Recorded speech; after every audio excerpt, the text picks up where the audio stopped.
कृष्णं वन्दे जगद्गुरुं माधव त्रिभुवन जनप्रियम् कृष्णं वन्दे जगद्गुरुं माधव त्रिभुवन जनप्रियम्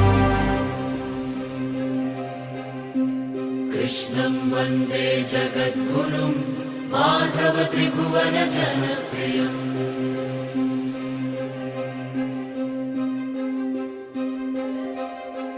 ఓం శ్రీకృష్ణ సద్గురవే నమః.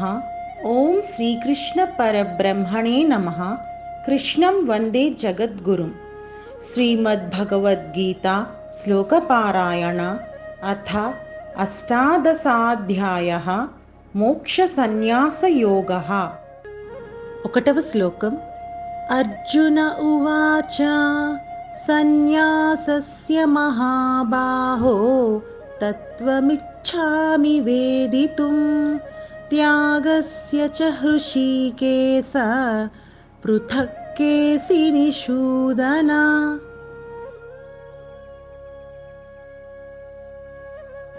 పద విభజన. సన్యాసస్య మహాబాహో తత్వం ఇచ్ఛామి వేదితుం త్యాగస్య చ హృషీకేశ పృథక్ కేసి నిషూదన. తాత్పర్యం: గొప్ప బాహుబలం కలిగినవాడా, ఇంద్రియాలను నియంత్రించేవాడా, కేసిని చంపినవాడా, కృష్ణ, సన్యాసం గురించి, త్యాగాన్ని గురించి తెలుసుకోగోరుతున్నాను అని అర్జునుడు కృష్ణ భగవానునితో అన్నాడు.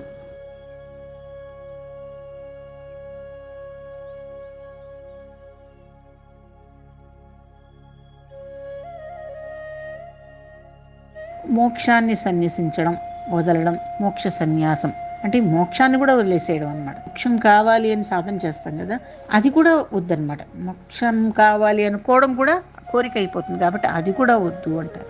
ప్రతివారు మోక్షాన్ని కోరుకుంటారే కానీ వదలరు కదా అని అంటే, కోరుకునేది ఎవరు? మోక్షాన్ని కోరుకునేది బంధం ఉన్నవారే కదా. నాకు ఏ బంధము లేదు, నేను స్వేచ్ఛా జీవిని అని అనుకునే వాళ్ళు అసలు బంధం వద్దు, బయటపడాలి అని ఎందుకు అనుకుంటారు? అంటే బంధంలో లేనట్లుగా మనం భావించుకుంటూ ఉంటే, అందులోనే జీవిస్తూ ఉంటే అది కూడా మోక్షమే.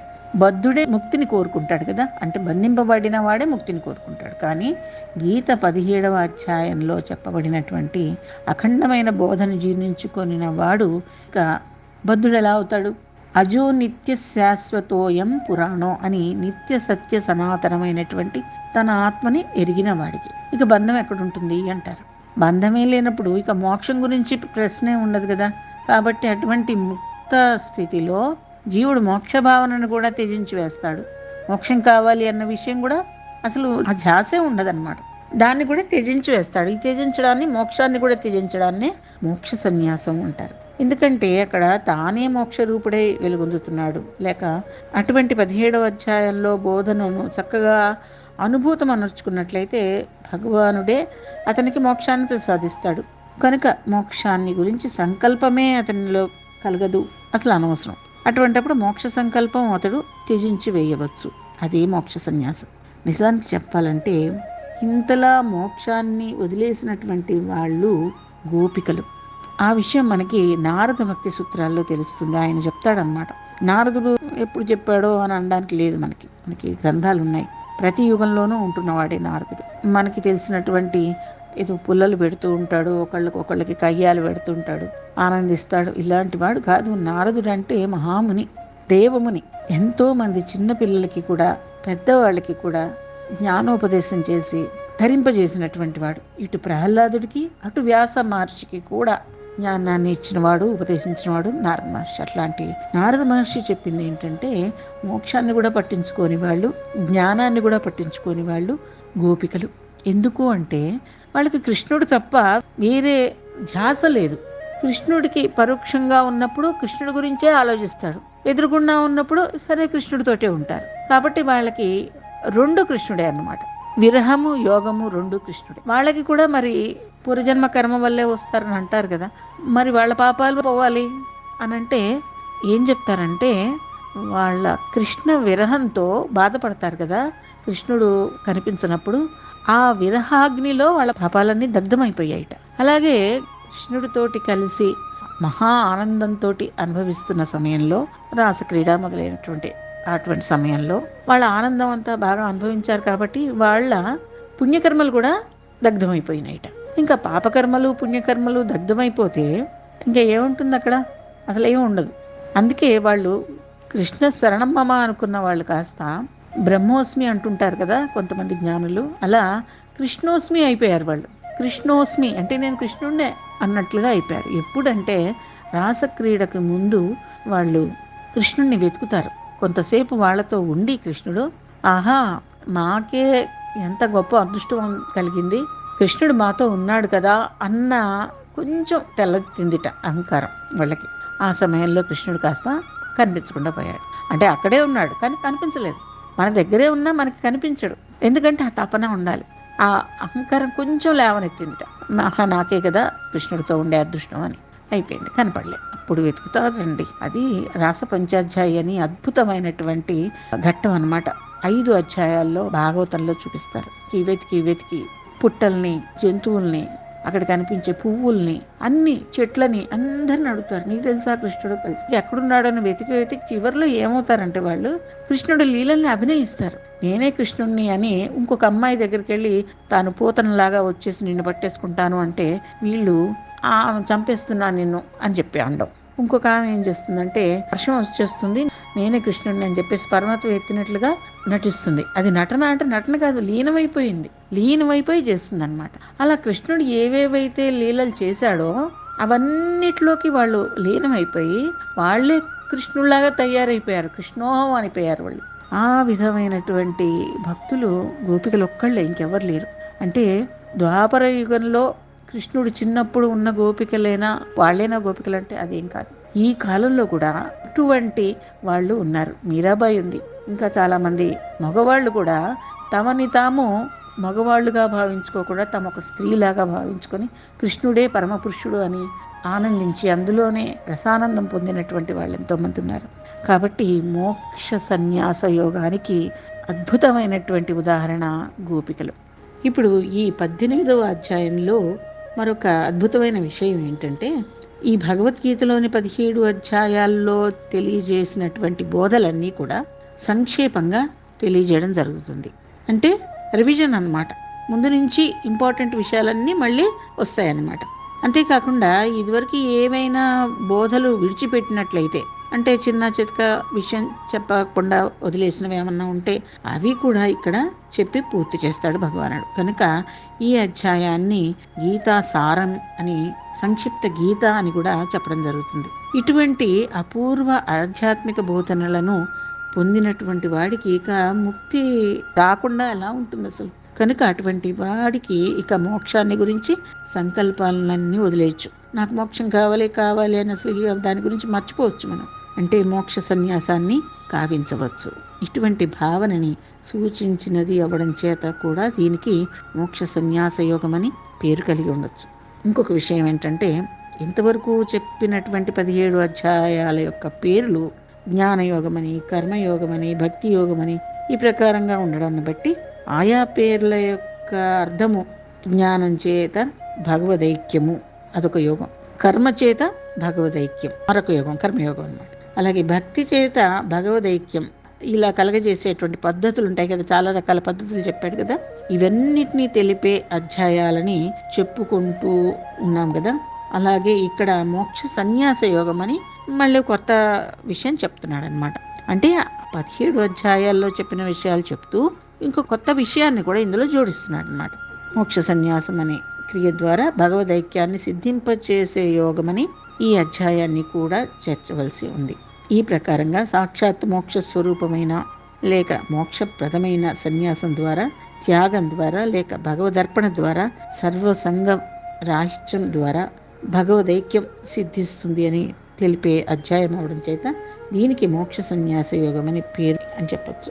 సర్వసంగ పరిత్యాగం చేత మోక్షం లభిస్తుంది అన్నది ఒక పాయింట్. రెండో విషయం ఏంటంటే, మోక్షాన్ని అంటే మోక్ష సంకల్పాన్ని కూడా సన్యసించేయి, అది కూడా వదిలేసేయి అని రెండో విషయం.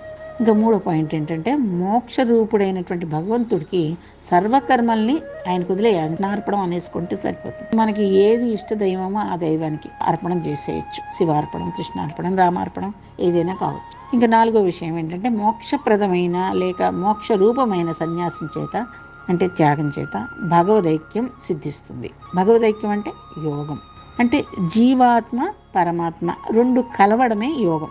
మనం గంట సేపు జపమో ధ్యానమో ఏదో చేస్తాం అనుకోండి, గంట సేపు చేస్తే అందులో ఒక్క నిమిషమైనా సరే ఆత్మతో పరమాత్మ కనెక్ట్ అయితే కనుక అది ఒక క్షణమైనా చాలు, అది గొప్ప విషయమే. అది మనకి ఇప్పుడు ప్రస్తుతం స్థిరంగా ఉండదు, కానీ స్థిరంగా ఉండే పరిస్థితి కూడా వస్తుంది, రాను రాను వస్తుంది, వెంటనే కాకపోయినా. మహాత్ములు ఎంతో మంది అందులో స్థిరంగా ఉన్న వాళ్ళు ఉన్నారు. కాబట్టి మోక్షప్రదమైన లేక మోక్ష రూపమైన సన్యాసం చేత భగవదైక్యం సిద్ధించడమే మహాయోగం, అంతకన్నా యోగం ఏం కావాలి. ఇవన్నీ కూడా బోధించిన అధ్యాయం అవడం చేత మోక్ష సన్యాస యోగం అని దీనికి పేరు వచ్చింది. సరే, ఇంకా ఈ అధ్యాయాల్లో ఉన్నటువంటి ప్రధాన విషయాలు ఏంటి అంటే త్యాగాన్ని గురించిన ప్రసంగం ఉంటుంది, ఓ 12 శ్లోకాలు. తర్వాత సాంఖ్య సిద్ధాంత ప్రకారం కర్మయోగం యొక్క స్థితికి కారణం చెప్పడం అనేదిను, ఆత్మ అకర్త అని బోధించడం అన్న విషయాలు 13వ శ్లోకం నుంచి 18వ శ్లోకం వరకు మనకి తెలియజేస్తాయి. జ్ఞానం, కర్మ, బుద్ధి, ధైర్యం, సుఖం అనే వీటి యొక్క సాత్విక, రాజస, తామస రూపాలు గురించి చెప్పడం అనేది కూడా జరుగుతుంది 19వ శ్లోకం నుంచి 40వ శ్లోకం దాకా అన్నమాట. అలాగే చాతుర్వర్ణ్యాల వారి ధర్మాలు 41వ శ్లోకం నుంచి 48వ శ్లోకం వరకు మనకి తెలుస్తుంది. ఇంకో విషయం, బ్రహ్మ సాక్షాత్కార సిద్ధికి ఉపాయాలు, జ్ఞాననిష్ట గురించి ప్రసంగము అనేవి 49వ శ్లోకం నుంచి 55వ శ్లోకం వరకు మనకు తెలుస్తుందన్నమాట. ఇంకా భక్తి సహిత నిష్కామ కర్మ యోగం గురించిన వర్ణన 56వ శ్లోకం నుంచి 60వ శ్లోకం వరకు ఉంటుంది. భగవత్ శరణాగతి గీతాసార సంగ్రహం అనేది 61వ శ్లోకం నుంచి 66వ శ్లోకం వరకు తెలియజేస్తారు. గీతా మహిమని 67వ శ్లోకం నుంచి 73వ శ్లోకం దాకా ఉంటుంది. ఇక సంజయుడి గీతా సంస్థుతి అంటే సంజయుడు భగవద్గీతని మెచ్చుకుంటూ చేసే సంస్థుతి అన్నమాట. అదేంటంటే 74వ శ్లోకం నుంచి 78వ శ్లోకం వరకు ఉంటుంది. ఇక పూర్వాధ్యాయంతో ఈ అధ్యాయానికి గల సంబంధం ఏంటి అన్న పాయింట్ ఒకటి చెప్పుకుంటున్నాం కదా ప్రతిసారి. అదేంటంటే ఇంతవరకు శ్రీకృష్ణ పరమాత్మ అనేక యోగాలను గురించి అర్జునుడికి బోధిస్తూ వచ్చారు. అవన్నీ కూడా విన్న తర్వాత అర్జునుడికి వాటి అన్నింటి యొక్క సారాన్ని తెలుసుకోవడం కలిగింది.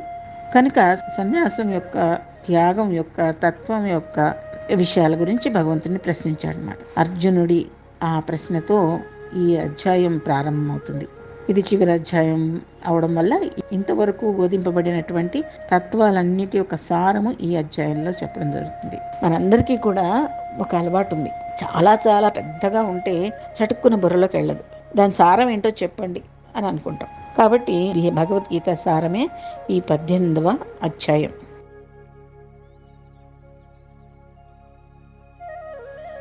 సమగ్రమైన శ్రీకృష్ణార్జున సంవాదంలో పరిశీలించాల్సిన ధర్మ సూత్రాలకు ఉపోద్ఘాతాన్ని మొదటి అధ్యాయంలో ఇవ్వడం జరిగింది.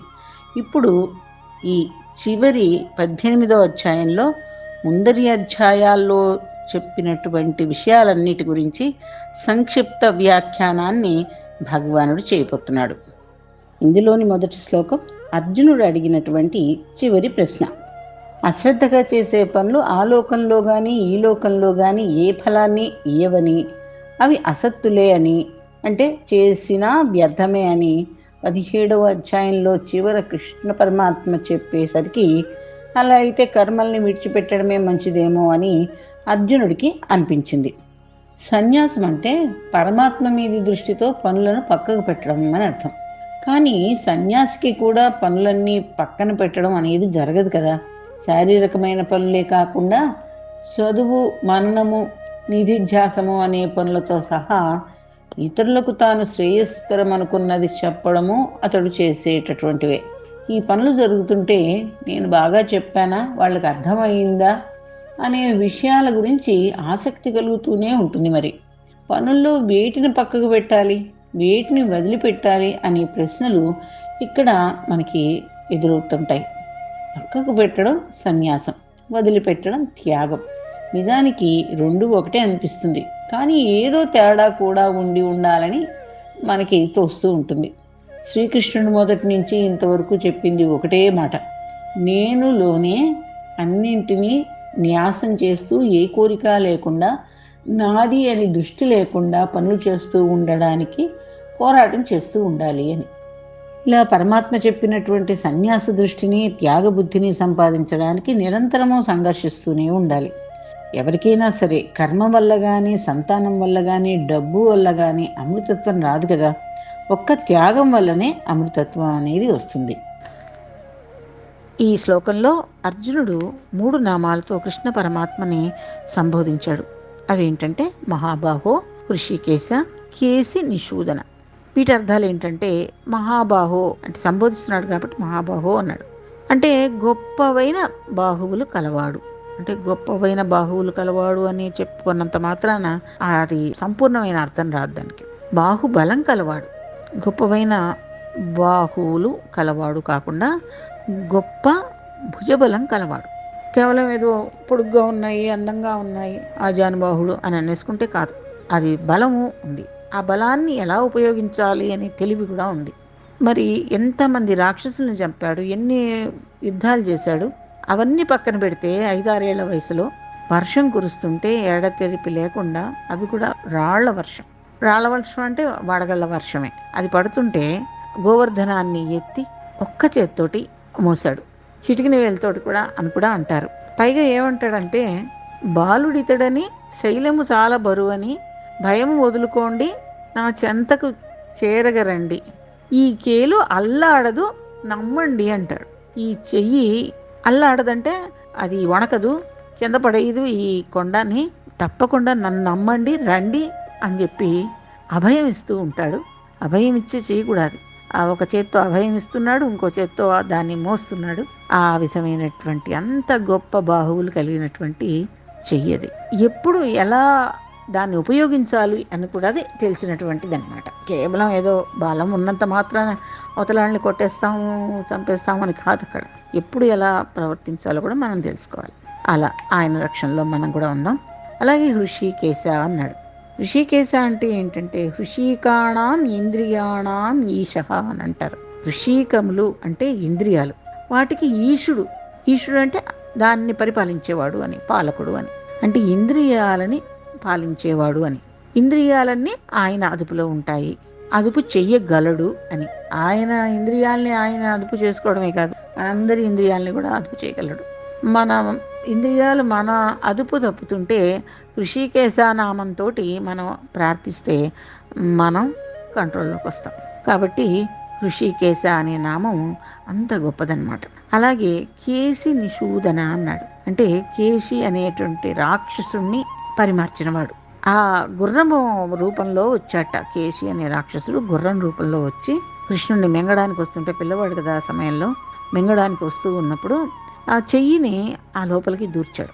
నోట్లోకి చెయ్యి పెట్టాడు. పెట్టిన తర్వాత ఆ చెయ్యి పెరిగిపోయింది, పొడుగ్గా అయింది, లావుగా అయింది, దృఢంగా అయింది. అక్కడ పేగుల్ని పట్టుకొని నలిపి వేసేసి వాటిని బయటికి తీసి చంపేశాడు దాన్ని. ఆ విధంగా ఆ నామాలు అంత గొప్పవన్నమాట, రక్షణను కలిగించే నామాలు. ఇంకా ఈ విధమైనటువంటి నామాలతోటి సంబోధించడం జరిగింది. సంబోధిస్తే ఏమంటున్నాడంటే, సన్యాసం అంటే ఏంటి, త్యాగం అంటే ఏంటి, ఇంకా బాగా తెలుసుకోగోరుతున్నాను చెప్పు అని అన్నాడు. అంటే ఇన్ని అధ్యాయాలు చెప్పిన తర్వాత ఈ 2 ప్రధానమైనవి అని మనకు అర్థమవుతుంది. సన్యాసము, త్యాగము, ఈ 2 ఇంకా విడమర్చి చెప్పు అని అడిగాడు. గీతలో ఇంతవరకు అనేక ప్రసంగాలు వచ్చాయి. కృష్ణ పరమాత్మ సన్యాసం గురించి, త్యాగం గురించి చెప్తూనే వచ్చాడు చాలా చోట్ల. అందువల్ల అర్జునుడికి వాటి వివరాలు తెలుసుకోవాలని కాంక్ష కలిగింది. వాటిని గురించి భగవానుని అందుకని ఇలా ప్రశ్నించాడనమాట. అంటే ఉపనిషత్తుల్లో ఈ సన్యాసము, త్యాగము అనే ఈ 2 కూడా మోక్షానికి హేతువులు అని చెప్పడం జరిగింది.